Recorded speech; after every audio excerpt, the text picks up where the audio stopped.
Hello, chào các bạn, mình là Toàn và chào mừng các bạn đã quay trở lại với IT Sharing. Thì ở những video trước, mình đã chia sẻ các bạn cái việc mà chúng ta chọn những linh kiện như thế nào để chúng phù hợp với nhau. Thì trong video ngày hôm nay, mình xin chia sẻ các bạn cái việc mà chúng ta kết nối chúng lại với nhau như thế nào để tạo thành một cái bộ PC hoàn chỉnh như thế nào đây.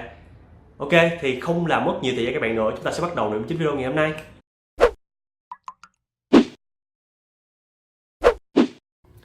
Thì cái điều đầu tiên á, mình muốn nhấn mạnh ở đây là gì? Thay vì á mình quay một cái đoạn video mình ghi lại thao tác của mình á, cái quá trình làm của mình từ đầu tới cuối, nhưng mà mình thấy nếu mình làm như vậy á nó rất là dở. Tại khi mà mình cố định cái mainboard trên cái vỏ máy tính á, rồi mình thao tác mình đi dây á, thì sẽ có những cái chi tiết mà mình làm á bạn sẽ không nhìn rõ được, và khi bạn quay như thế nó cũng rất là khó làm.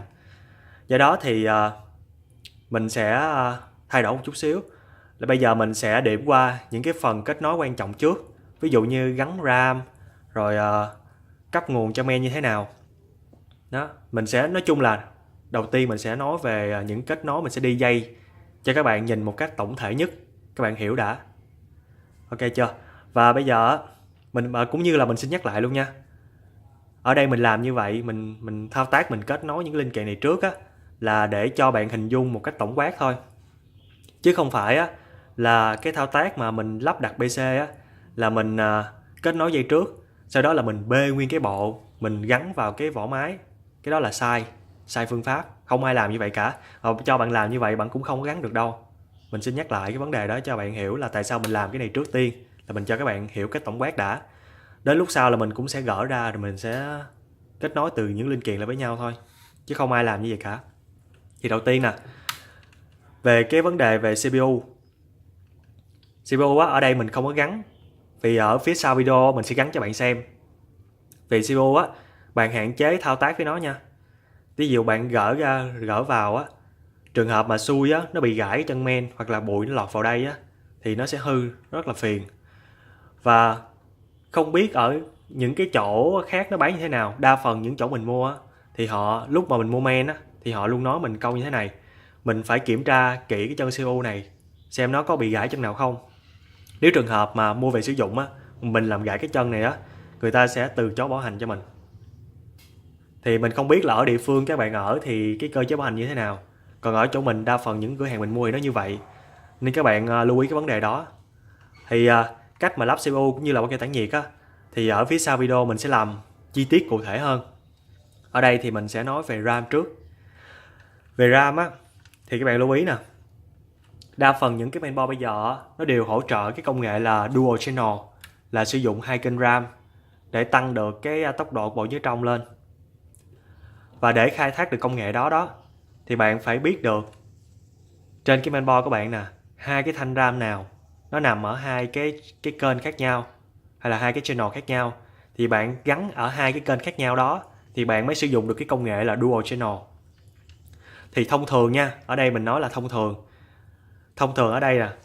ở đây là hai cái khe mà gần nhau nó sẽ thuộc một kênh, và hai khe này cũng tương tự thôi, hai khe này nó sẽ thuộc một kênh. Và để sử dụng được công nghệ Dual Channel á, cái việc bạn chỉ cần á, bạn gắn ở đây một cái thanh RAM, bạn gắn ở đây một cái thanh RAM là ok. Cái đó là đối với trường hợp là bạn có hai thanh RAM. Trường hợp bạn có 4 thanh RAM thì bạn không cần quan tâm, chỉ cần gắn bit 4 cái thôi là ok rồi. Nhưng mà ở đây á, mình muốn chia sẻ cho các bạn là nói chung là mình muốn cái kiến thức mình chia sẻ nó sẽ thành kiến thức của bạn, chứ không phải là bạn làm theo một cách là học thuộc lòng theo cái cách hướng dẫn của mình. Tại vì sao? Tại vì á, theo thời gian, nhà sản xuất, cái công nghệ, họ có thể là thay đổi công nghệ cũng như là thay đổi cái cách bố trí trên cái mainboard. Do đó cái cách tốt nhất á, là bạn đọc sách hướng dẫn về cái mainboard mình mua.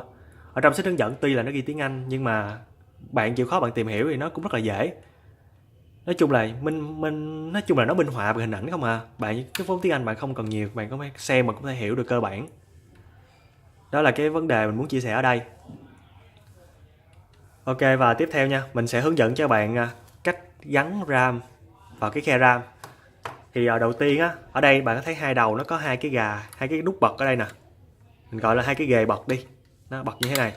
Bạn chỉ cần bạn kéo nó ra, kéo hai bên ra. Và cái công việc của bạn á, bạn chỉ cần bạn đưa thanh RAM vào, bạn đè xuống là ok. Có một vài trường hợp á, là các bạn lần đầu gắn các bạn sợ á, là các bạn gắn vào á, bạn gắn ngược đầu. Các bạn cứ yên tâm. Ở đây nè, nó có một cái G nó cắt vào. Nó cắt vào á, thì ở trên cái main board cũng vậy, nó có một phần cắt vào.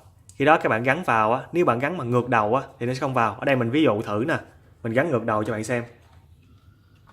Nó đâu có vừa đâu. Khi mà các bạn gắn mà các bạn cảm giác là không vừa, các bạn sẽ kiểm tra lại để tránh trường hợp mà không vừa mà các bạn cố ép bạn đè vào thì nó sẽ gãy. Và lưu ý vấn đề đó nha. Ở đây mình sẽ hướng dẫn cho bạn gắn đúng nè. Các bạn để vào đây. Do ở đây là mình thực hiện cái thao tác thông qua màn hình điện thoại nên có thể là mình cái mình đặt nó không chính xác lắm. Các bạn không cảm mình cái vấn đề đó nha. Khi bạn gắn vào khe rồi, cái công việc của bạn là gì? Bạn chỉ cần là bạn đè nó xuống thôi, là hai cái ghề này sẽ nó bật lên. Đây nè. Đó, nó sẽ bật lên. Bạn thấy không? Nó tự động nó bật vô luôn. Còn trường hợp bạn mà bạn muốn gỡ nó ra là bạn chỉ cần bẹt hai cái ghề này ra thôi là được. Đó, là bạn lấy ra rất là dễ dàng. Ok, mình sẽ gắn lại bạn xem một lần nữa nha. Đó, mình chỉ cần mình đè nó thôi, mình bóp, mình đè, mình cứ đẩy vô thôi. Bạn để cái ghề này nè. Đó, nó sẽ nó bật vô. Đó là bạn kết nối RAM xong rồi. Thì do mình bị cảm nên cái tiếng mình nó hơi có vấn đề xíu, nó hơi khó nghe. Thì tương tự á, ở đây kẹp màn hình cũng vậy. Ở đây kẹp màn hình mình sẽ không nói đến. Tại sao? Tại vì cái thao tác gắn nó cũng sẽ như RAM. Và thay vì RAM á, bạn thấy nó có cái hai đầu. Ở đây thì kẹp màn hình nó chỉ có một đầu thôi. Thì do nếu bạn nào mà có trên tay bạn cầm kẹp màn hình rồi thì bạn sẽ hiểu được á. Tại sao? Tại vì kẹp màn hình nó nặng. Ở đây mình cho bạn xem kẹp màn hình nè. Nó nặng. Thành ra lúc mà bạn gắn vào đây á, đó, bạn chỉ cần bật đầu này. Bạn gắn kẹp màn hình cũng giống như RAM, bạn chỉ cần đè sát vô là tự động cái thanh này nó vô khớp, nó sẽ đẩy lên, nó bật lên thôi. Và đầu còn lại á, nó sẽ cố định trên cái vỏ máy tính, nó có ốc vít nó bắt vào. Tại vì kẹp màn hình rất là nặng, nếu mà bạn gắn như RAM như vậy á, ở đây nó sẽ không chịu nổi đâu. Do đó nhà sản xuất người ta chỉ gắn một đầu thôi, một đầu còn lại là người ta sẽ kết nối, người ta sẽ cố định nó trên cái vỏ máy tính. Thì đó là mình đã hướng dẫn cho các bạn về cái kẹp màn hình cũng như RAM xong rồi. Và tiếp theo mình sẽ hướng dẫn cho các bạn cách mà chúng ta đi dây kết nối giữa cái ổ cứng cũng như là cấp nguồn cho mainboard, cũng như cấp nguồn ổ cứng rồi quẹt các thứ này nọ. Ok, chúng ta sẽ tiếp tục vào phần tiếp theo của video. Thì trước khi mà hướng dẫn các bạn cấp nguồn cho những ổ cứng cũng như là các kết nối ổ cứng với lại mainboard cũng như là cấp nguồn cho mainboard, thì mình sẽ xin nhắc lại chút xíu về cái nguồn máy tính. Thì nếu như các bạn lần đầu tiên các bạn build PC cũng như là các bạn xem trên mạng á, thì các bạn thấy là nó một cái nùi dây nó rất là phức tạp, nhưng thật sự là nó rất là đơn giản bạn. Cái này mình xin nhắc lại luôn nha. Thì thật sự là trong video mà nói về cái cách chọn nguồn máy tính mình cũng đã nói kỹ cái vấn đề này rồi, nhưng mà bây giờ mình xin nhắc lại thôi. Thì tuy là một cái nùi dây như vậy nhưng mà bạn chịu khó bạn nhìn thấy là nó sẽ có những cái điểm phân biệt với nhau. Ở đây mình ví dụ nha. Ở đây nè, đầu tiên bạn sẽ nhận thấy được liền luôn là có một cái cọng dây mà nó có rất là nhiều cái chân, rất là nhiều cái lỗ như thế này. Ở đây á là cái cọng dây nó sẽ cấp nguồn chính cho mainboard. Ở đây nó sẽ có 24 pin. Nó 24 cái chân pin như thế này. Bạn lưu ý nha. Đây là mình được phân loại được một dây rồi. Là mình sẽ có một dây nó sẽ nối từ nguồn, nó sẽ cấp điện trực tiếp cho cái mainboard. Đó. Thì là nó có 24 pin. Bạn lưu ý vấn đề đó. Rồi mình sẽ nói về vấn đề tiếp theo. Thì nó cấp cho cái mainboard xong rồi, nó sẽ có một cái cọng dây khác, một cái bó dây khác, nó sẽ cấp nguồn cho CPU. Là thông thường á, nó sẽ có 8 pin. Nó rất là dễ đúng không bạn? Đó, mình đã chỉ cho bạn phân biệt được hai cái rồi. Một cái là dây nguồn, nó sẽ cấp nguồn cho main, cung cấp toàn bộ cái năng lượng cho main. Một cái là nó sẽ cung cấp riêng cho cái CPU. Được chưa? Là hai cái dây rồi. Thông thường một cái là 24 pin, một cái là 8 pin, hoặc là đa phần thường chung đó nha. Tại đây là mình gắn nó dính liền luôn rồi. Thật sự nó có hình dạng là 4 pin cộng 4 pin. Là ở đây nó tách rời nhau. là cũng tổng lên được 8 pin. Đó, mình đã điểm qua hai cái cọng dây rồi. Và tới cái phần thứ ba là cái dây cấp nguồn cho những cái thiết bị ngoài, ví dụ như là card màn hình. Thì cũng rất là dễ bạn. Cho mình cho bạn xem. Đây, card màn hình á thì nó sẽ cấu tạo như thế này.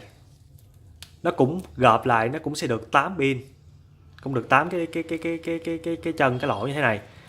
Nhưng mà khác với cái của CPU á thì nó là 44, còn cái này của nó là 62. Nó rất là đơn giản đúng không? Đối với những cái kèm màn hình á, nếu yêu cầu nguồn phụ là 8 pin thì các bạn chỉ cần gộp lại, các bạn gắn vào là ok thôi. Nó rất là đơn giản, không có gì khó cả. Tương tự như vậy, đối với những cái kèm màn hình thuộc loại là công suất cao á thì nó yêu cầu tới là 16 pin, thì các bạn có hai cái dây nó dính lại với nhau nè, các bạn cũng gộp, các bạn sẽ cắm vào thôi. Thì trên cái kèm màn hình á, để mình cho bạn xem nè, trên kèm màn hình nó sẽ có một cái nguồn phụ để bổ trợ thêm cho kèm màn hình. Để mình cho bạn xem kèm màn hình nha. Đây, bạn có thể thấy ở đây nó có nguồn phụ nè. Như mình là cần một cái nguồn phụ là 8 pin là ok rồi. Thì các bạn lưu ý á, là đối với những cái kèm màn hình mà công suất cao á, nó mới yêu cầu là nguồn phụ để bổ sung điện năng cho nó. Còn đối với những card màn hình mà công suất thấp á, thì nó có thể sử dụng cái nguồn trực tiếp trên cái mainboard luôn, và bạn không cần phải cắm nguồn phụ. Để có nhiều bạn thì các bạn kiếm sao cái card em nó không có nguồn phụ mà các bạn cứ kiếm hoài, đó là cái lý do. Ok, và tiếp theo là nói về cái cấp nguồn cho cái ổ cứng. Ổ cứng, đây là cấp nguồn cho ổ cứng, nó có hình dạng như thế này. Còn nếu mà trường hợp bạn á, bạn cho là bạn không nhớ hình dạng đi, thì bạn có thể xem trên cái ổ cứng như thế này nè, để mình chỉ cho bạn. Ở đây là mình có cái ổ cứng đó, thì ở đây là cái nguồn cấp cho cái ổ cứng nè, còn ở đây là cái cổng mà để nó truyền cái dữ liệu. Đây là nguồn, thì bạn cứ thấy cái nào nó giống nhau thì các bạn cứ gắn thôi. Cái cách đó là cách đơn giản nhất. Còn ví dụ như bạn làm nhiều, bạn nhìn là bạn biết à. Nó còn ở đây là chủ yếu là cho cái quạt, gắn cho quạt, cho fan. Ok, thì cái đó mình điểm qua, mình xin nhắc lại nha. Các bạn nào có thể là thấy nó hơi dài, các bạn tua phần này để mình nhắc lại thôi. Chủ yếu là mình nhấn mạnh cho những cái bạn nào mà lần đầu tiên làm á, các bạn có thể nắm vững hơn. Đầu tiên nè, nguồn cấp chính cho main, được chưa? 24 pin. Rồi nguồn cấp cho cái dây cấp nguồn cho cái CPU bao gồm là 4 pin cộng 4 pin. Được chưa? Rất là dễ. Rồi tới kèm màn hình. Rồi, kèm màn hình đúng không? Nó xong rồi tới cái ổ cứng. Ổ cứng. Nó xong rồi tới cái thiết bị ngoài, ví dụ như quạt hoặc là đèn led cái thứ chẳng hạn. Xong. Không, rất là đơn giản. Nhìn nó một bó thôi chứ nó có nhiêu đây thôi. Có thể bạn thấy nó phức tạp, nó có nhiều đầu á, là tại vì các bạn có thể là sử dụng một cái đầu này nè, bạn gắn cho nhiều cái ổ cứng khác nhau. Ví dụ máy bạn 3 ổ cứng, 4 ổ cứng, ví dụ thôi, chứ không máy ai mà nhiều ổ cứng vậy đâu. Dữ lắm là 2 ổ cứng thôi. Ok chưa? Không, rất là đơn giản, nó nhiều thôi nhưng mà cái đầu thì nó có nhiêu đó thôi.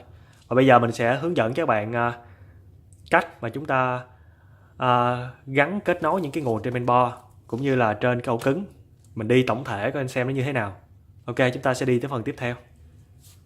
Ok, và bây giờ chúng ta sẽ trở lại với cái mainboard của chúng ta. Thì bây giờ mình sẽ hướng dẫn cho các bạn là gắn dây nguồn trên cái mainboard. Thì lúc nãy mình đã hướng dẫn cho bạn rồi. Thì đây là cái dây 24 pin, nó sẽ cung cấp nguồn chính trên mainboard. Thì các bạn cứ gắn bình thường thôi. Thì các bạn cũng đừng có sợ trường hợp là các bạn sẽ gắn sai. Ví dụ như ở đây nó theo thứ tự như vậy, mình gắn ngược thì sao? Thì nó sẽ không vào. Tại sao? Bạn thấy nè. Trên cái sắt cắm của mình á, nó có một cái G như thế này. Tương tự như vậy, trên cái mainboard của bạn á, là mainboard nè, bạn thấy không?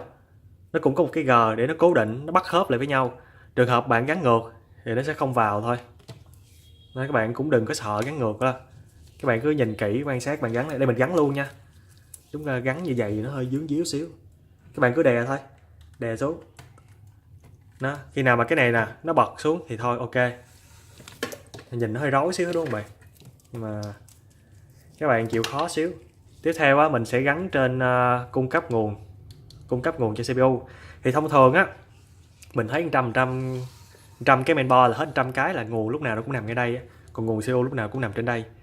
Với lại á, cái cổng nó thì duy nhất là chỉ có đúng một cái cổng 8 pin thôi. Trên đúng cái mainboard nó chỉ có một cái này là cái cổng 24 cộng với này là cổng 8 thôi. Bạn muốn kiếm chỗ khác gắn cũng không có nữa. Nên bạn cứ an tâm cái vấn đề, đừng có sợ lộn. Thì đối với cái cáp mà cấp nguồn cho CPU á thì nó cũng vậy thôi. Này bạn thấy không? Nè. Nó cũng có cái G nó nhô ra như thế này. Bạn muốn gắn ngược cũng rất là khó. Trên cái mainboard nó cũng có cái G. Bạn chỉ cần gắn khớp là ok thôi. Ở đây mình gắn luôn bạn xem nha. Đó. Mình gắn vào. Gắn cho nó khít nha bạn. Hồi xưa có một lần mà lúc mà mới mua về á, cái dàn máy đầu tiên mình ráp á, mình ráp nó chạy, tự nhiên tới ngày đẹp trời mình mở nó không lên. Cái lý do á là do mình lúc mà mới mua về linh kiện nó còn mới á, mình gắn á, nó chưa có vô khớp, mình thấy nó cứng rồi, mình tưởng nó được rồi, nhưng mà nó bị hở. Cuối cùng là mình hoảng, tưởng hư máy luôn rồi chứ.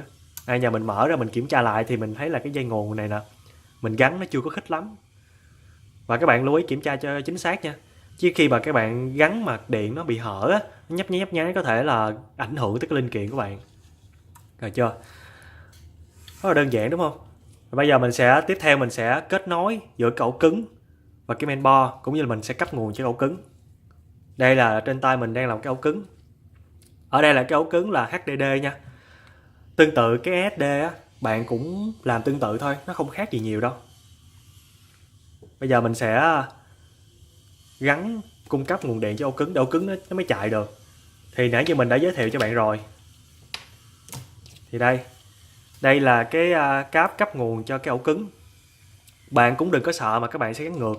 Tại sao? Bạn thấy trên cái rãnh này nè, nó cái hình vàng nó giống một cái chữ L đúng không? Thì tương tự trên cái ổ cứng đó, nó cũng như vậy thôi. Bây giờ ổ cứng nó có nhiều cổng, bạn cũng không sợ là cắm lộn cổng nữa. Có một cổng vừa thôi mà đâu có gắn được chỗ nào khác nữa đâu. Nên các bạn cứ an tâm cái vấn đề mà đừng có sợ lộn, cứ mạnh dạn lên, đúng không? Rồi ok, mình sẽ gắn thử nha. Mình gắn vào nè, nó khớp rồi đó. Ở đây là do mình thao tác trên màn hình điện thoại nên nó hơi lệch lệch xíu. Rồi khi mà mình đã gắn nguồn cho ổ cứng xong rồi thì mình sẽ gắn một cái cáp chuẩn SATA. Thì mình sẽ kết nối để mình truyền dữ liệu giữa cái ổ cứng và cái mainboard. Thì cái cách gắn cũng tương tự như vậy thôi. Bạn có thể thấy nè, đó, ở đây nó có cái đầu hình cũng giống chữ L thôi. Thì trên đây nó cũng có. Bạn gắn ngược nó sẽ không được nha. Ví dụ trên đây nè, bây giờ hiện tại mình sẽ gắn ngược cho bạn xem. Đây, mình gắn đâu có vừa, bắt buộc là mình phải xoay đầu lại mình gắn mới vừa. Đó, vô. Và nó khác tí xíu. Ví dụ như sau này bạn muốn gỡ ra, nó có cái đầu đây nè, bạn bóp đây, bạn kéo ra mới được. Chứ bạn không giống như nguồn nha. Cái dây nguồn á thì bạn kéo ra được luôn. Ví dụ như nguồn đây mà không có đầu bóp, mình kéo ra được bình thường. Đó, mình xin gắn lại nha. Còn đối với ổ cứng mình phải bóp. Mình xin lỗi. Đối với cái cổng mà cáp dữ liệu á, mình phải bóp, mình mới thao tác được. Ok. Và cái cuối cùng á là mình sẽ gắn ở đây, mình sẽ kết nối trên cái mainboard. Thì bạn đừng có lo, tại vì cái đầu này á thì trên mainboard nó cũng một cái đầu nó sẽ tương tự vậy thôi. Bạn đừng có sợ nó lộn. Với hai á, bạn chịu khó là bạn nhìn trên cái mainboard nó sẽ ghi những cái ký hiệu, nó ghi những cái dòng chữ, nó ghi rất là chi tiết ở đây. Ví dụ SATA này nọ cái thứ nó ghi hết rồi. Các bạn chỉ việc là các bạn cắm vào thôi. Bạn cũng đừng lo cắm ngược. Nó cũng cái đầu nó cũng có theo cái chiều hết trơn rồi. Nó cắm đúng nó mới vào thôi. Vậy là xong. Còn tương tự vậy, bạn gắn card màn hình, bạn cũng sử dụng là cái cấp nguồn cho card màn hình thôi. Đúng không? Rất là đơn giản. Nguồn cho main, nguồn CPU, nguồn cho cái thiết bị ngoài. Rồi một cái đường dây kết nối dữ liệu giữa những cái thiết bị ngoài, ví dụ như ổ cứng thông qua main. Xong. Rất là đơn giản. Nó không có gì khó hết. Và bây giờ luôn, mình sẽ nói luôn cho các bạn về cái phần mà cắm quạt nha. Để mình dễ thao tác hơn, mình sẽ gỡ những cái này đi để mình làm cho nó dễ hơn. Chứ gắn cái này mà mình cầm lên nùi thì nó rớt một hồi nó gãy nữa thì khổ nữa. Ok, mình sẽ rút ra.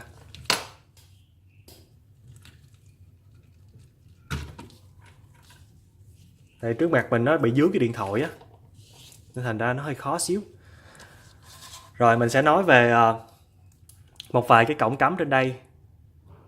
Ví dụ như là quạt thì nó như thế nào? Thì ở đây mình có một cái quạt trên cái tản nhiệt của mình.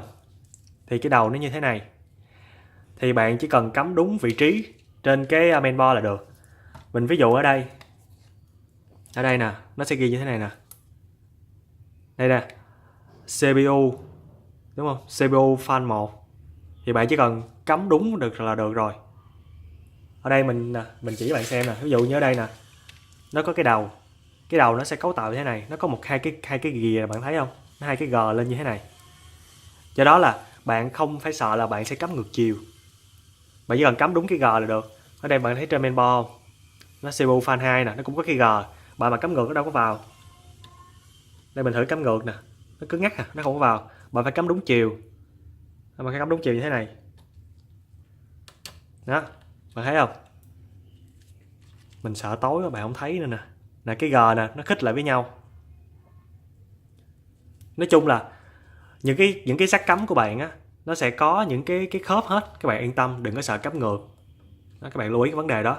Và cuối cùng á, mình sẽ nói luôn cái phần này mình mở rộng thêm thôi, là về cái ổ cứng là SSD kết nối qua khe M2.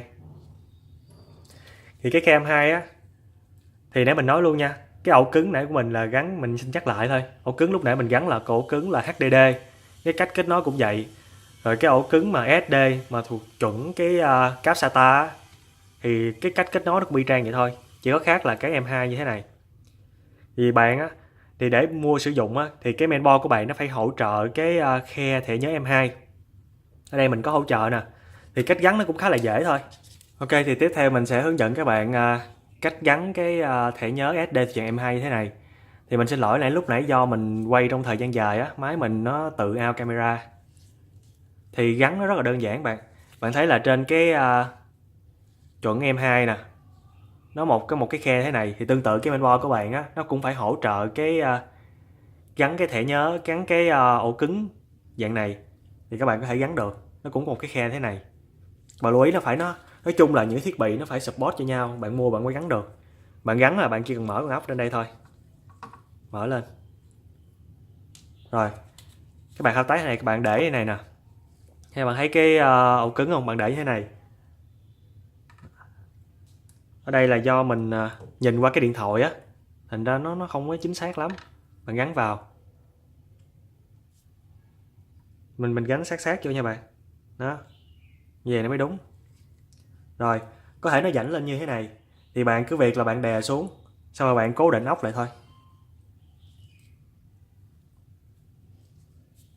Ok, bạn sẽ đè xuống nha, xong bạn cố định ốc lại. Rồi ok, đó là mình vừa hướng dẫn cho bạn cách gắn cái SDM2. Còn gì nữa không ta? À đúng rồi, các bạn lưu ý một điều nha. Ở đây á, các bạn nào mà có tinh chỉnh những cái tốc độ các thứ trong cái BIOS thì các bạn cần lưu ý. Thì ở đây bạn có thể thấy cái cổng như thế này. Nếu bạn không quan tâm tới cái BIOS nhiều á, bạn để mặc định á thì không sao. Còn trường hợp bạn mà muốn tinh chỉnh tốc độ quạt này nọ các thứ á, thì bạn phải cắm đúng. Ví dụ ở đây nó cũng là fan, đây mình che mất cái chữ này, fan nhưng mà không phải là fan CPU. Bạn muốn tinh chỉnh đúng là cái nào nó ghi ký hiệu là fan CPU, bạn mới cắm vào. Thì lúc mà hiệu chỉnh trong cái BIOS á, thì nó mới đúng, nó mới chính xác được. Các bạn lưu ý cái vấn đề đó. Và chúng ta sẽ đi tới cái phần tiếp theo. Cái phần này nó là cái thắc mắc của rất là nhiều bạn, là việc kết nối cái front panel trên cái mainboard, hay là nói dễ hiểu hơn á, là cái cổng khởi động nè, reset nè, với lại cái đèn mà bạn thấy mỗi lần bạn khởi động nó sáng lên á, cũng như là cái đèn mà đỏ đỏ mỗi lần cái HDD á nó quay, nó đọc dữ liệu thì cái đèn nó nháy lên. Thì bây giờ cái khó khăn nhất á, của nhiều bạn hỏi mình nhất á, là về việc kết nối cái cổng này. Ok, và chúng ta sẽ đến phần tiếp theo nha. Mình sẽ hướng dẫn các bạn kết nối cổng này như thế nào. Nói chung là nó rất là đơn giản, không phức tạp đâu. Thì ở đây á, bạn thấy cái bó dây này nè, là cái bó dây nó từ cái thùng máy, nó sẽ kết nối vào cái mainboard của bạn.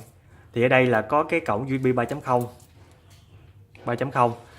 Thì ở đây tương tự nè, bạn nhìn lên cái mainboard nè, nó cũng có ghi là cổng là G nè. G có hình như mình nhớ tắt từ jack USB 3.0 thì phải. Mình không biết đúng không ta? Hình như đúng á. Đó thì bạn kết nối đó thôi. Thì tương tự cách kết nối thì nó cũng có cái ghề ngay trong này. Để mình cho bạn xem nè. Đó, bạn gắn bạn cứ thoải mái, không có sợ lộn đâu. Và tới tiếp theo á là nó sẽ có một cái cổng gọi là cổng audio, cổng âm thanh. Nè, HD audio nó ghi rõ ràng nè bạn. Cao mình nó cùi quá, nó bắt nét hơi chậm xíu. Nè, HD audio cộng với USB. Rồi. Thì hai cái này mình ghim ở đâu? Thì trên mainboard nó có cả. Bạn để ý trên mainboard nè, nó ghi ký hiệu hết. Nè, ví dụ như là jack audio 1 thì mình cứ cái nào audio mình gắm vào audio thôi. Các bạn cũng đừng có sợ mình ghim lộn. Bạn hãy thấy nè, trên cái ghi chữ jack audio á, nó sẽ có một cái chân nó bị gãy đúng không? Thật sự cái này là nó không có nha, chứ không phải nó bị gãy. Thì tương tự nè, trên cái audio á, nó cũng có một cái chân nó bị bít. Thì cái việc mà bạn cắm á, bạn cắm cùng chiều là nó vô thôi. Không, mình cắm ví dụ chân gãy nó khớp với kia, cắm là nó vô thôi. Mình cắm thử cho bạn thôi, nó vô. Trường hợp bạn mà cắm ngược lại nó sẽ không vào. Rồi, tương tự nè, với cái USB cũng vậy. Để mình kiếm đâu, cái USB nó mất tiêu rồi. Đây, USB. Thì nó cũng bị trống một chân. Tương tự như cái USB ở đây nó cũng bị trống một chân. Bạn cứ ghim là đúng thôi. Và bây giờ tới cái phần mà quan trọng nhất là về cái bạn kết nối cái dây mà khởi động nè. Khởi động rồi reset này nọ các thứ. Thì ở đây á, các bạn có thể là thấy nó khá là rối đúng không? Cái gì đâu mà nùi dây luôn thì rất là phức tạp. Mình cho bạn xem nè. Nhưng mà bạn chỉ quan tâm hai cái dây này cho mình. Thứ nhất á, để mình coi cái đã. Nè, power switch. Power nè. Nè, đầu tiên á là bạn cần quan tâm tới cái dây power. Cái dây power để chi? Cái dây power là bạn gắn kết nối vào đây nè. Khi bạn mở công tắc trên máy tính á, nó kích hoạt cái máy tính nó chạy. Và cái dây thứ hai bạn cần mình quay màn hình điện thoại nó mờ quá. Dây thứ hai bạn cần quan tâm á, HDD không. Đây. Là cái dây reset. Power cái gì reset thôi. Là cần hai cái dây này nó sẽ chạy rồi.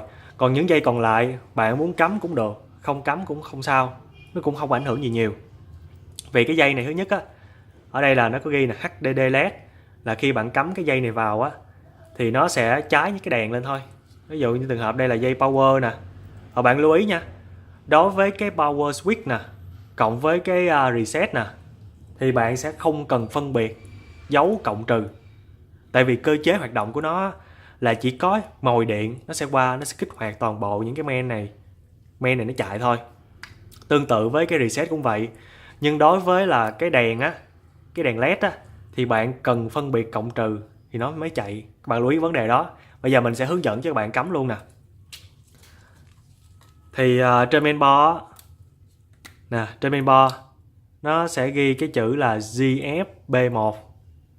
Hình như mình nhớ không lầm là viết tắt của cái từ run panel thì phải. Run panel, đúng rồi, run panel. Thì ở đây bạn thấy nó ghi ký hiệu như thế này. Ở trên đây á, các bạn có thể là không biết cắm thế nào nhưng mà an tâm đi, trên đây nó ghi bản mã ký hiệu hết rồi. Bạn thấy không? Để mình zoom gần lại. Đó. Power LED cộng nè. Power LED trừ, thấy không? Để mình chỉ mình sợ mà. Này là nói chung là ở ngoài thực tế bạn nhìn bạn sẽ thấy rõ hơn nè. Power width nè. Trừ, cộng, reset. Tuy là ở trên mainboard cái cổng power với cái cổng reset nó có ghi cộng trừ, nhưng khi bạn gắn bạn không cần phân biệt cũng không sao. Tại vì cơ chế nó là mồi điện. Nhưng mà đối với cái chữ LED nè, không, bạn thấy chữ power LED với HDD LED, bạn để cắm để cho nó sáng đèn á, bạn cần phải cắm đúng cực của nó. Mình xin nhắc lại nha. Đối với cổng power với reset là bạn không cần phân biệt. Bạn chỉ nhìn lên đây để chi? Bạn biết được vị trí của những cái chân cắm tương ứng của nó là được rồi. Ví dụ ở đây nha. Mình nói là từ ngoài vô đi. Hai cái trên đầu là cái power LED nè, là hai cái này trên đầu này nè. Góc trái hai cái này là cái power LED. Tương tự bạn nhìn là biết được vị trí thôi. đúng không? Rất là đơn giản. Bây giờ mình cắm thử cho bạn xem luôn nè. Tới đây vậy thì nó hơi khó xíu, vừa cầm vừa cắm thì nó hơi khó xíu. Thì bây giờ mình sẽ cắm cái cổng power switch đầu tiên. Thì mình sẽ nhìn ra đây, power switch nè, đó là hai cái chân kế bên đây, power switch. Mình nhìn lên đây, nó ghi dây nè, power switch, mình cắm vào thôi. Đó, mình cắm vào thôi, nó rất là dễ. Đó, rồi xong rồi tới cái cổng reset thì mình cắm cổng reset ra thôi. Reset thì như mình đã nói rồi, cái cổng power với cổng reset nó sẽ không bị cộng trừ. Nó cổng reset nằm kế bên dưới, mình sẽ ghi bên dưới. Cái này đúng ra mình làm nó rất là dễ, nhưng mà mình nhìn trên màn hình điện thoại á, cảm giác nó không chính xác, với lại nó bị rung vậy. Đó, mình sẽ ghi vào bên dưới thôi. Vậy là mình cắm xong được hai cổng rồi. Còn đối với những cổng còn lại thì bạn cứ tự thôi, bạn cũng nhìn hình để bạn cắm. Ví dụ như là cái power led nè, cái power led đó, thì bạn coi cái power led là cái dây này đúng không? Nó cái cổng power led đó là nó nằm ở trên đầu. Nó này power led trừ, nó ghi ra nè bạn. Thì bạn cắm vào cái cực trừ thôi. Đó, cắm vào cực trừ. Không thấy đường, mình không thấy đường luôn á. Ok, tương tự vậy bạn cắm những cái cổng còn lại. Thật sự nó không có khó. Nó xong rồi thì mình vừa hướng dẫn cho bạn cái cách mà chúng ta gắn đi dây một cách tổng quát nhất. Và bây giờ mình sẽ tiến hành tới cái phần mà mình sẽ làm một cái video. Mình tiếp tục cái video này, mình sẽ làm một cái phần là mình sẽ gắn từ đầu tới cuối luôn. Và quan trọng nữa là mình sẽ hướng dẫn cho các bạn cách gắn CPU cũng như là bo keo tản nhiệt cho nó. Ok, và chúng ta sẽ đến cái phần tiếp theo thôi. Hiện tại thì bây giờ mấy giờ ta? Cũng 12 giờ trưa rồi. Trời khá là hầm. Mình không dám bắt quạt luôn á. Mình bắt quạt á thì cái tiếng nó nghe nó bị rè á. Thật sự bây giờ hiện tại chỗ mình rất là hầm. Ok, và mình sẽ tiếp tục tới phần tiếp theo nha. Ok, thì hiện tại các bạn vừa xem xong phần 1 video. Thì các bạn đừng quan tâm ở phía sau nha, nó hơi bừa xíu. Rồi, chúng ta sẽ nói về phần tiếp theo là phần 2. Thì ở đầu tiên á, mình nói lại phần 1 nha. Phần 1 á, là mình muốn cho các bạn á, có cái nhìn tổng thể nhất về cái việc mà các bạn liên kết những cái linh kiện với nhau, dây nhợ thế nào, cách gắn như thế nào và lưu ý những gì. Mình đã nói khá là chi tiết rồi. Và phần tiếp theo là phần 2. Mình sẽ hướng dẫn các bạn là mình sẽ làm thực tế luôn. Mình sẽ gắn cái gì đầu tiên, mình sẽ gắn tiếp theo là cái gì, mình bố trí như thế nào cho nó hợp lý. Và đó là những cái gọi là những cái kinh nghiệm của mình muốn chia sẻ với các bạn. Và nói chung là mình hy vọng là cái video này nè, nó sẽ quan trọng để giúp ích cho bạn. Rồi, cái đó là vài cái lời cuối của mình thôi. Và nếu các bạn gọi là trong quá trình các bạn làm á, các bạn có khó khăn gì thì các bạn có thể là, một là các bạn có thể để lại bên dưới phần bình luận. Và hai, nếu các bạn gấp quá thì các bạn có thể là nhắn tin trực tiếp qua Facebook của mình. Thì Facebook của mình và cũng như những cái đường link, những cái thông tin liên quan về phần 2 gì đó là mình sẽ để bên dưới phần mô tả luôn. Thì các bạn khi mà các bạn nhắn Facebook cho mình đó nha, thì có một vài trường hợp á là mình sẽ trả lời liền. Và cũng như là có một vài trường hợp á là do một vài lý do mình không thể gọi là mình không có online liên tục được, thì mình sẽ trả lời các bạn sau. Và lúc trước thì mình cũng bị một vài trường hợp thế này, nó bị trôi tin nhắn các bạn. Khi mà tin nhắn chờ nó sẽ bị trôi. Và khi mà mình trả lời các bạn có thể trễ thì các bạn thông cảm với vấn đề đó nha. Thì mình cũng bị hơi kẹt xíu. Rồi, chứ không phải là mình cố tình, mình không để ý, mình phớt lờ. Rồi, nói chung là những câu nói quen thuộc thôi. Cảm ơn các bạn đã quan tâm và theo dõi video của mình. Và nếu các bạn thấy video này thật sự hay, thật sự hữu ích, thì các bạn có thể ủng hộ mình bằng cách là các bạn có thể cho mình một like, một subscribe. Và các bạn lưu ý các bạn nhớ nhấn chuông nha. Các bạn nhấn chuông để bật những cái thông báo từ channel mới nhất từ channel của mình. Rồi, cảm ơn các bạn đã quan tâm theo dõi đến cuối video. Hẹn gặp lại các bạn trong phần 2 video. Chào các bạn.